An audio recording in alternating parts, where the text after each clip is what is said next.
Hello friends, तो आज हम क्लास 9 का चैप्टर मैटर करेंगे। मैं आपको बता दूं कि जितने भी क्वेश्चंस हैं वो सारे एनसीईआरटी के एक लाइन से लिए जा रहे हैं और ये सारे क्वेश्चंस जो भी हमारा टीचिंग एग्ज़ाम्स आने वाला है, या तो वो यूपी का हो या फिर केवीएस, एनवीएस, ईएमआरएस, ये सारी चीज़ों में बहुत ही ज़्यादा बेनिफिशियल है। सारे एग्ज़ाम्स में बहुत ही ज़्यादा बेनिफिशियल, क्योंकि सारे एग्ज़ाम्स में एनसीईआरटी के ही क्वेश्चन पूछे जाते हैं।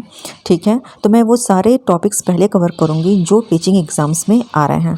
ओके, तो चलिए क्वेश्चन की तरफ देखते हैं। वैसे मैं बता दूं, ये सारे ही क्वेश्चंस जो स्कूल स्टूडेंट्स हैं उनके लिए भी बहुत ही ज़्यादा इंपॉर्टेंट हैं, क्योंकि मैं सिर्फ और सिर्फ एनसीईआरटी के एक लाइन से क्वेश्चंस ले रही हूँ जो प्रीवियस ईयर एग्ज़ाम में पूछे जा चुके हैं। तो चलिए देखते हैं क्वेश्चन की तरफ। क्वेश्चन नंबर 1 है, in what state is water when it reaches 100 degree Celsius. जब वाटर 100 डिग्री सेल्सियस तक पहुंच जाता है तो किस स्टेट में होता है? तो वो गैसियस स्टेट में होता है। ठीक है, उस स्टेट में जाके 100 डिग्री सेल्सियस पे जाके वाटर जो है वाटर वेपर में चेंज होता है। तो वैसे बॉइलिंग पॉइंट जो है वाटर का वो 100 डिग्री सेल्सियस है, तो 100 डिग्री सेल्सियस में इसका जो स्टेट होगा वो गैसियस स्टेट होगा। क्वेश्चन नंबर 2 है, how can 300 kelvin be converted to Celsius. तो हमारे पास फॉर्मूला है K is equal to degree Celsius plus 273। ठीक है, तो यहाँ पे हमें 300 K को सेल्सियस में कन्वर्ट करना है, तो हमें क्या करना पड़ेगा, इसमें 300 को 273 से माइनस कर दीजिए, तो हमारा रिजल्ट आएगा 27 डिग्री सेल्सियस। क्वेश्चन नंबर 3 है, ancient philosophers believed that matter is made up of. तो एंशियंट जो हमारे फिलोसफर्स थे वो ये कहते थे कि मैटर जो है वो पंच तत्व से बना है। कौन कौन सा वो पंच तत्व है? Air, earth, fire, sky and water. Question number 4 है, identify the state of matter with the weakest inter particle forces of attraction. तो हमें पता है कि जिस भी पार्टिकल्स में फोर्सेज ऑफ अट्रैक्शन बहुत ज़्यादा होगा वो होगा सॉलिड, जिसमें थोड़ा कम होगा वो होगा लिक्विड, जिसमें बहुत ज़्यादा कम होगा वीकेस्ट होगा वो होगा गैस। तो हमारा करेक्ट आंसर गैस होगा। क्वेश्चन नंबर 5 देखिए, which of the following is list volatile. यहाँ पर आपके पास 4 ऑप्शन है, ether, alcohol, water and acetone. तो कहा जा रहा है इसमें लिस्ट वोलाटाइल क्या है, तो इसमें वाटर जो है वो लिस्ट वोलाटाइल है। ठीक है, एसीटोन एंड ईथर जो है वो हाईली वोलाटाइल है, जबकि अल्कोहल जो है वो मॉडरेट वोलाटाइल है। तो इसमें लिस्ट वोलाटाइल वाटर होगा। क्वेश्चन नंबर 6 है, statement A says that the Celsius scale is the most suitable for measuring temperature, while statement B claims that carbon dioxide is heavier than both N2 and O2।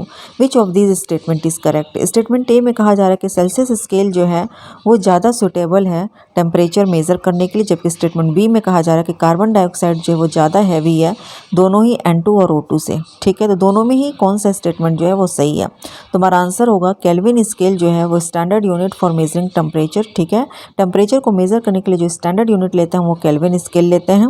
And carbon dioxide जो है वो heavier gas है compare to N2 and O2। Carbon dioxide जो वो एक हीवियर gas है N2 और O2 की अपेक्षा, इसलिए स्टेटमेंट कौन सा करेक्ट है? Statement B is correct.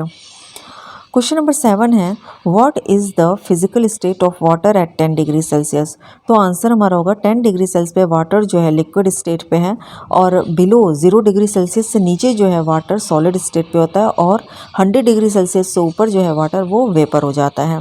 Question number 8 है, the room temperature is 25 degree Celsius on the Celsius scale. ठीक है, रूम टेम्परेचर जो है वो सेल्सियस स्केल पे 25 डिग्री सेल्सियस है, तो इसका इक्विवेलेंट टेम्परेचर केल्विन स्केल पे क्या होगा। तो वापस से हम वो फार्मूला लगाएंगे, K is equal to degree Celsius plus 273। इस फार्मूला को यूज़ करके हम देखेंगे कि हमारा आंसर आएगा 298 केल्विन। क्वेश्चन नंबर 9 है, हमारे पास 2 स्टेटमेंट हैं, दोनों में से बताना है कौन सा सही है। स्टेटमेंट ए जो है उसमें दिया गया है कि सिंबल जो है वो degree is not used for kelvin temperature. ठीक है, स्टेटमेंट बी में है कि mercury is utilized in glass thermometers because it does not adhere to glass. Okay, तो आंसर हमारा क्या होगा कि दोनों ही जो है both A and B statement सही होगा।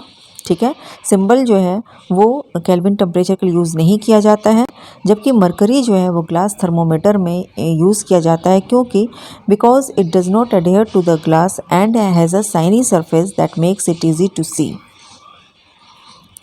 क्वेश्चन नंबर 10 है, identify a common substance that can change its state when heated और कूल। वाटर, डायमंड, शुगर और सॉल्ट। हमारे पास 4 ऑप्शन है, वाटर, डायमंड, शुगर और सॉल्ट। आपको बताना है कि इसमें से कौन सा सब्सटेंस जो है वो अपने स्टेट को चेंज कर लेता है जब इसको हम हीट करते हैं या कूल करते हैं। तो अब इसलिए हमारा आंसर होगा वाटर, ठीक है। जब इसे हम 100 डिग्री सेल्सियस के अबव हीट करते हैं तो ये गैस में कन्वर्ट हो जाता है, और जब हम इसे बिलो 0 डिग्री सेल्सियस में कूल करते हैं तो ये सॉलिड में कन्वर्ट हो जाता है। तो अगर आपको मेरा ये वीडियो पसंद आया हो तो please like and subscribe my channel.